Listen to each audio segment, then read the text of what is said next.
नमस्कार। Supreme court की 3 जजों की बेंच ने डीएमके पार्टी और पूर्व union health minister doctor Anbumani Ramadoss and others के द्वारा फाइल की गई रिट पिटीशन की सुनवाई करते समय सुप्रीम कोर्ट ने कहा कि रिजर्वेशन फंडामेंटल राइट का पार्ट नहीं है।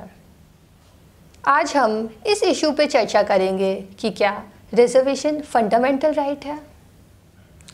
सुप्रीम कोर्ट ने यह पहली बार नहीं कहा है कि रिजर्वेशन फंडामेंटल राइट नहीं है।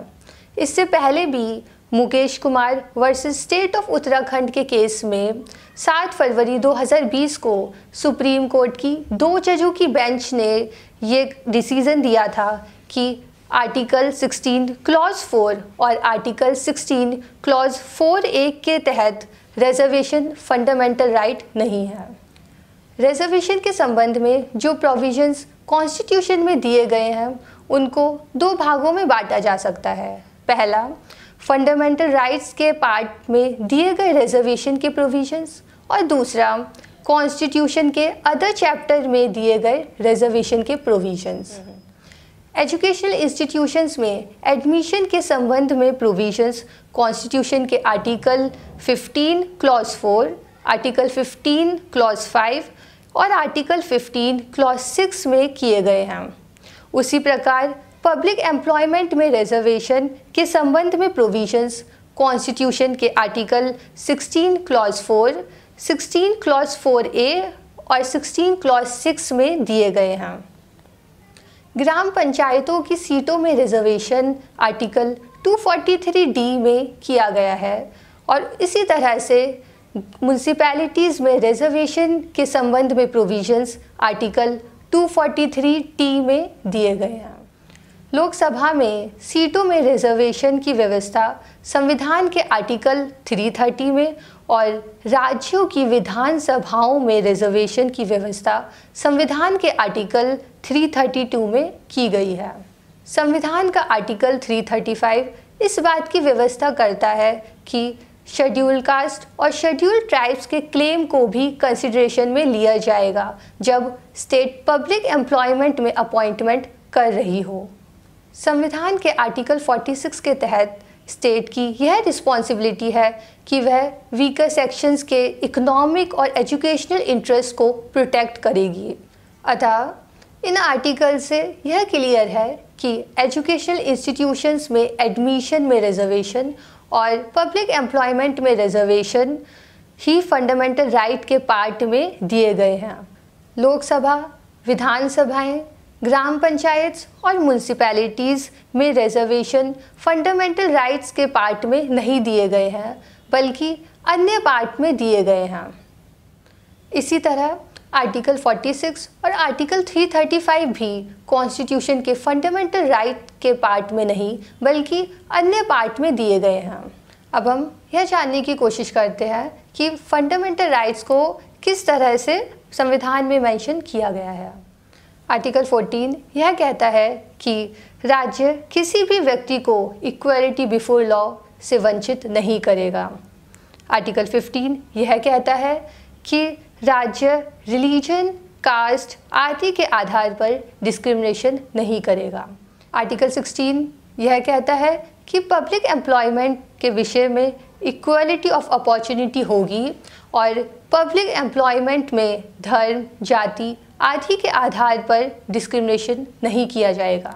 आर्टिकल 17 अनटचेबिलिटी को अबॉलिश करता है और इसे ऑफेंस बनाता है। आर्टिकल 18 टाइटल्स को अबॉलिश करता है। आर्टिकल 19 सभी नागरिकों को स्पीच एंड एक्सप्रेशन एक्सेट्रा के फ्रीडम का राइट देता है। इसी तरह से आर्टिकल 20 से लेकर 30 तक और आर्टिकल 32 कोई ना कोई फंडामेंटल राइट्स सिटीज़न या पीपल को देते हैं। कहने का मतलब यह है कि जो फंडामेंटल राइट्स कॉन्स्टिट्यूशन में दिए गए हैं उनमें या तो यह कहा गया है कि स्टेट उस संबंध में डिस्क्रिमिनेशन या डिनाई नहीं करेगा, या यह कहा गया है कि वह अधिकार पीपल या सिटीजन्स को मिलेंगे। इनके अलावा कुछ फंडामेंटल राइट्स ऐसे भी हैं जिसमें कुछ बुराइयों को अबॉलिश या प्रोहिबिट किया गया है। जहाँ तक आर्टिकल 15 और 16 का सवाल है, तो प्रत्येक सिटीज़न का यह फंडामेंटल राइट है कि उसके साथ रिलीजन, कास्ट एक्सेट्रा के आधार पर डिस्क्रिमिनेशन नहीं किया जाएगा और पब्लिक एम्प्लॉयमेंट में इक्वालिटी ऑफ अपॉर्चुनिटी होगी। आर्टिकल 15 क्लॉज 4 यह कहता है कि आर्टिकल 29 क्लॉज 2 की कोई बात स्टेट को socially and educationally backward classes या schedule caste and schedule tribes के लिए कोई स्पेशल प्रोविज़न बनाने से नहीं रोकेगी। इसी तरह से आर्टिकल 16 क्लॉज 4 में यह कहा गया है कि इसी आर्टिकल की कोई बात स्टेट को बैकवर्ड क्लासेस के फेवर में पब्लिक एम्प्लॉयमेंट में रिजर्वेशन देने से नहीं रोकेगी यदि उनकी रिप्रेजेंटेशन स्टेट की राय में एडुकेट नहीं है। अब हम इस संबंध में सुप्रीम कोर्ट के कुछ जजमेंट्स का जिक्र करते हैं। 1961 में सुप्रीम कोर्ट की 5 जजों की बेंच ने general manager southern railway versus Rangachari के केस में यह कहा है कि आर्टिकल 16 क्लॉज 4 के तहत रिजर्वेशन देने से पहले स्टेट को यह राय बनानी पड़ेगी कि उस स्टेट की सर्विसेज में बैकवर्ड क्लास का रिप्रेजेंटेशन एडिक्वेट नहीं है और इसलिए आर्टिकल 16 क्लॉज 4 के तहत दी हुई पावर सर्विसेज में इनएडिक्वेट रिप्रेजेंटेशन को एडिक्वेट करने के लिए ही एक्सरसाइज की जाएगी। इसके बाद 1968 में सुप्रीम कोर्ट की 5 जजों की बेंच ने CA Rajendran versus union of India के केस में यह कहा है कि आर्टिकल 16 क्लॉज 4 एक इनेबलिंग प्रोविज़न है और यह स्टेट को रिजर्वेशन देने का डिस्क्रिशन देता है यदि उसकी राय में बैकवर्ड क्लास के सिटीज़न का पब्लिक एम्प्लॉयमेंट में एडिक्वेट रिप्रेजेंटेशन नहीं है।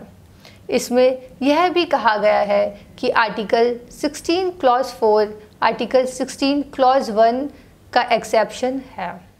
इसके बाद 1975 में सुप्रीम कोर्ट की 7 जजों की बेंच ने state of Kerala versus NM Thomas के केस में यह कहा है कि आर्टिकल 16 क्लॉज 4 आर्टिकल 16 क्लॉज 1 का एक्सेप्शन नहीं है और आर्टिकल 16 क्लॉज 4 यह क्लैरिफाई और एक्सप्लेन करता है कि बैकवर्डनेस के बेसिस पर क्लासिफिकेशन आर्टिकल 16 क्लॉज 2 में फॉल नहीं करता और यह आर्टिकल 16 क्लॉज 1 के लिए लेजिटिमेट है। इसके बाद 1992 में सुप्रीम कोर्ट की 9 जजों की बेंच ने Indira Sahni versus union of India के केस में यह कहा है कि आर्टिकल 16 क्लॉज 4 आर्टिकल 16 क्लॉज 1 का एक्सेप्शन नहीं है।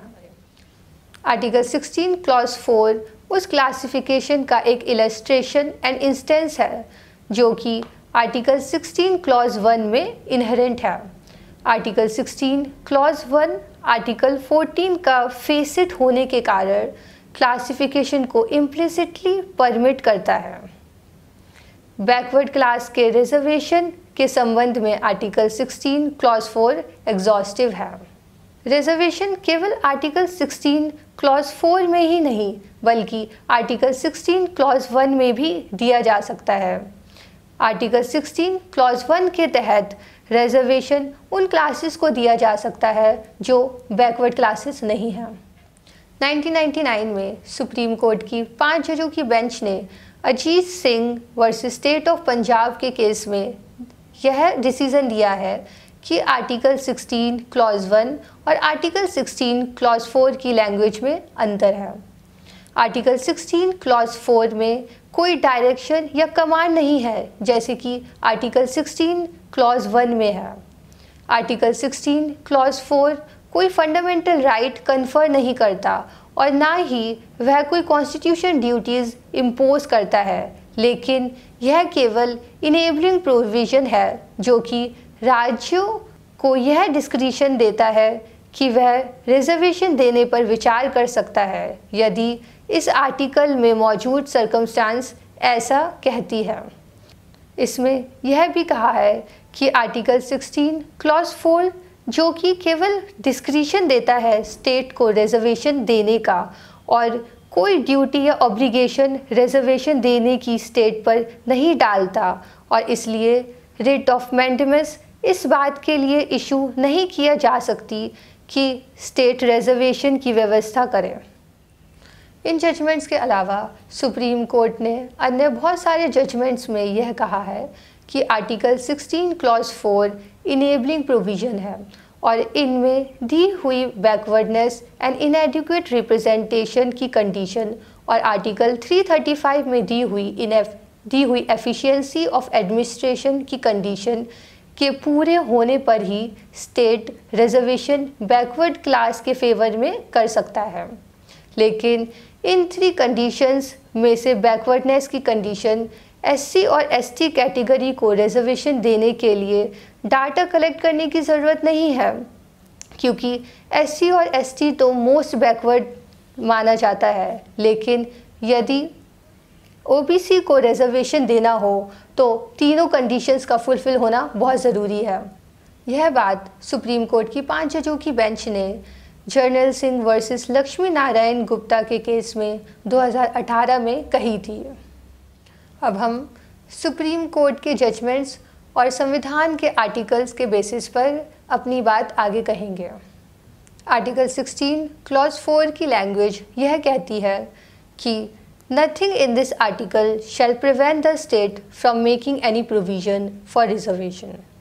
इस आर्टिकल की तरह आर्टिकल 19 क्लॉज 2 से लेकर आर्टिकल 19 क्लॉज 6 तक भी इसी तरह की लैंग्वेज का इस्तेमाल किया गया है।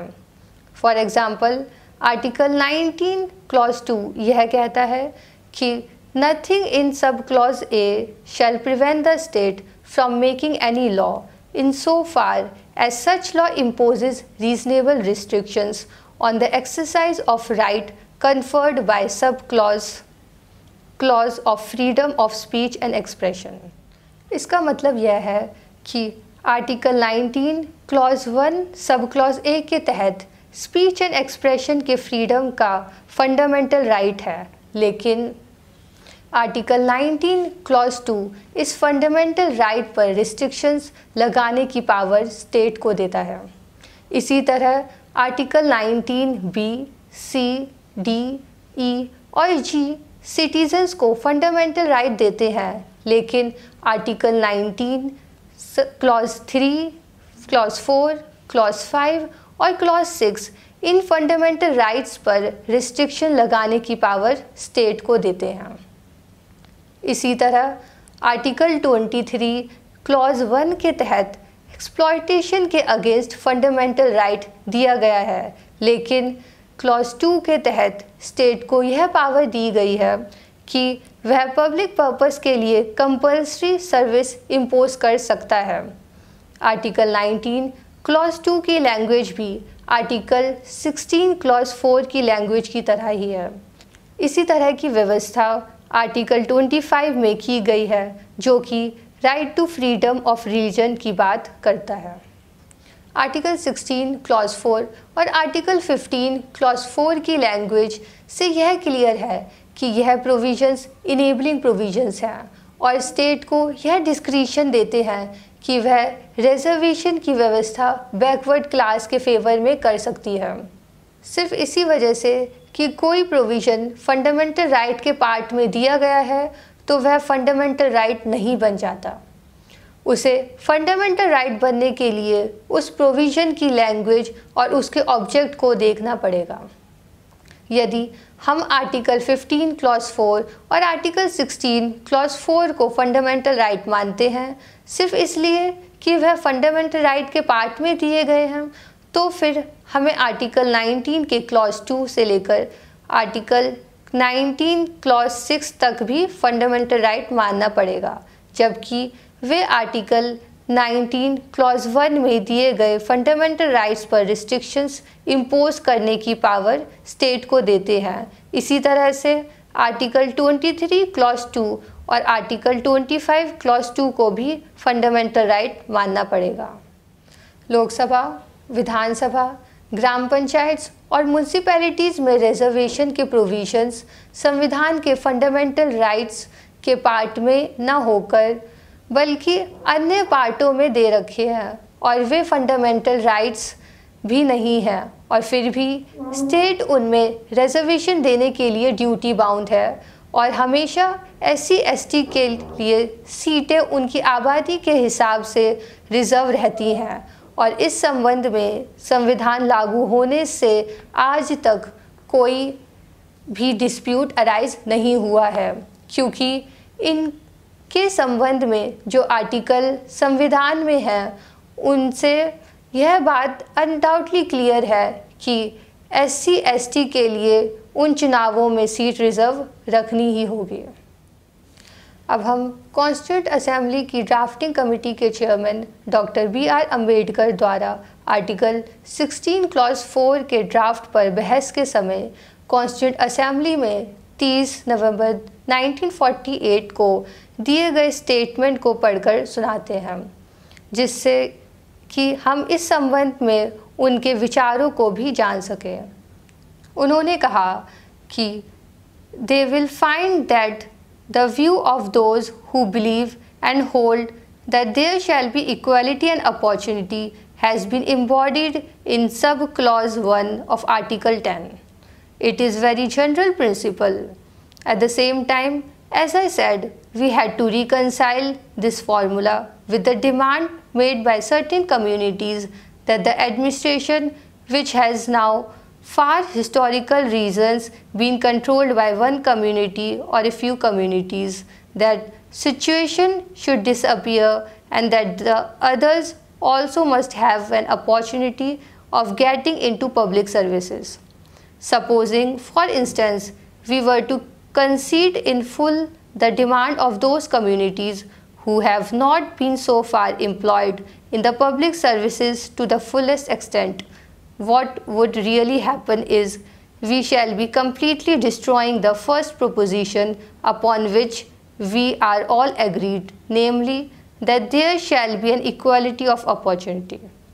If honorable members understood this position, that we have to safeguard two things, namely the principle of equality of opportunity and at the same time satisfy the demand of communities which have not had so far representation in the state, then I am sure they will agree that unless you use some such qualifying phrase as backward, the exception made in favor of reservation will ultimately eat up the rule altogether. Nothing of the rule will remain. But I think honorable members will realize that the drafting committee, which has been ridiculed on more than one ground for producing sometimes a loose draft, sometimes something which is not appropriate and so on, might have opened itself to further attack, that they produced a draft constitution in which the exception was so large that it left no room for the rule to operate. I think this is sufficient to justify my word backward has been used. Doctor BR Ambedkar reservation के संबंध में 2 बार exception word का इस्तेमाल अपनी speech में करते हैं। Supreme court ने 1950 से लेकर अब तक यह कभी नहीं कहा है कि रिजर्वेशन एक फंडामेंटल राइट है। उसने हमेशा यह कहा है कि आर्टिकल 15 क्लॉज 4 और आर्टिकल 16 क्लॉज 4 इनेबलिंग प्रोविजंस हैं, जो स्टेट को यह डिस्क्रिशन देते हैं कि वह रिजर्वेशन की व्यवस्था कर सकता है यदि कंडीशंस जो कि उन आर्टिकल्स में ही दी गई हैं पूरी होती हैं। तो 1975 से पहले सुप्रीम कोर्ट का यह मानना था कि आर्टिकल 16 क्लॉज 4 आर्टिकल 16 क्लॉज 1 का एक्सेप्शन है, लेकिन 1975 से सुप्रीम कोर्ट ने इस संबंध में अपना व्यू चेंज किया है और कहा कि आर्टिकल 16 क्लॉज 4 उस क्लासिफिकेशन का एक इलस्ट्रेशन और इंस्टेंस है जो कि आर्टिकल 16 क्लॉज 1 में इनहेरेंट है। मुकेश कुमार के केस में और इस 11 जून को साउथ की तमिलनाडु की पॉलिटिकल पार्टीज़ के केस में सुप्रीम कोर्ट ने यह क्लियरली कहा है कि रिजर्वेशन फंडामेंटल राइट नहीं है। हमें यह भी ध्यान देना होगा कि आर्टिकल 15 क्लॉज 4 की तरह आर्टिकल 15 क्लॉज 3 भी है, जो कहता है कि nothing in this article shall prevent the state from making any special provision for women and children. अगर हम आर्टिकल 15 क्लॉज 4 और आर्टिकल 16 क्लॉज 4 को फंडामेंटल राइट मानते हैं तो आर्टिकल 15 क्लॉज 3 को भी फंडामेंटल राइट मानना होगा और विमेन को भी एजुकेशनल इंस्टीट्यूशन के एडमिशन में रिजर्वेशन देना चाहिए था 1950 से, जबकि ऐसा नहीं है और विमेन को हर एजुकेशनल इंस्टीट्यूशंस के एडमिशन में रिजर्वेशन नहीं मिलता। यदि रिजर्वेशन देना चाहे तो आर्टिकल 15 क्लॉज 3 के तहत दिया जा सकता है, क्योंकि वह ऐसा करने से स्टेट को रोकता नहीं है। इसी तरह आर्टिकल 16 क्लॉज 3 को भी फंडामेंटल राइट मानना होगा, जो कि पार्लियामेंट को यह लॉ बनाने से नहीं रोकता कि पब्लिक एम्प्लॉयमेंट में यह कंडीशन रखी जा सके कि उस एम्प्लॉयमेंट या अपॉइंटमेंट में उस स्टेट या यूनियन टेरिटरी की रेसिडेंस की कंडीशन लगा सके। कहने का मतलब यह है कि एक स्टेट या यूनियन टेरिटरी की पब्लिक एम्प्लॉयमेंट या अपॉइंटमेंट में केवल वही कैंडिडेट अप्लाई कर सकते हैं जो कि उस स्टेट या यूनियन टेरिटरी में रिसाइड करते हैं और उस राज्य या यूनियन टेरिटरी के बाहर रहने वाले कैंडिडेट को उनमें अप्लाई करने का अधिकार नहीं है। अगर हम आर्टिकल 16 क्लॉज 3 को फंडामेंटल राइट मानेंगे तो फिर एक स्टेट या यूनियन टेरिटरी की सरकारी नौकरियों में दूसरे स्टेट या यूनियन टेरिटरी के कैंडिडेट अप्लाई ही नहीं कर पाएंगे, क्योंकि पार्लियामेंट लॉ बनाकर ऐसा करने से रोक देगा। यदि आर्टिकल 16 क्लॉज 4 फंडामेंटल राइट है तो वह राइट उन सभी बैकवर्ड क्लासेस को मिलना चाहिए था जिनका की रिप्रेजेंटेशन एडिक्वेट नहीं है। बैकवर्ड क्लास का मतलब सिर्फ शेड्यूल कास्ट या शेड्यूल ट्राइब ही नहीं, बल्कि अदर बैकवर्ड क्लासेस भी आते हैं जिनकी रिजर्वेशन की सिफारिश मंडल कमीशन ने की थी और 1990 और 1991 में अदर बैकवर्ड क्लासेस को रिजर्वेशन की व्यवस्था की गई थी। अगर आर्टिकल 16 क्लॉज 4 फंडामेंटल राइट है तो वह अदर बैकवर्ड क्लासेस के लिए भी फंडामेंटल राइट था और उनको भी संविधान लागू होने के बाद से रिजर्वेशन मिलना चाहिए था, जबकि ऐसा नहीं हुआ और उन्हें रिजर्वेशन 1990-1991 से मुख्यतः मिलना शुरू हुआ।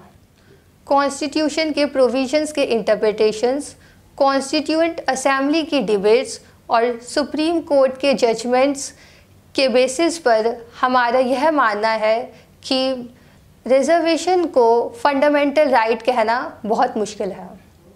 Thank you.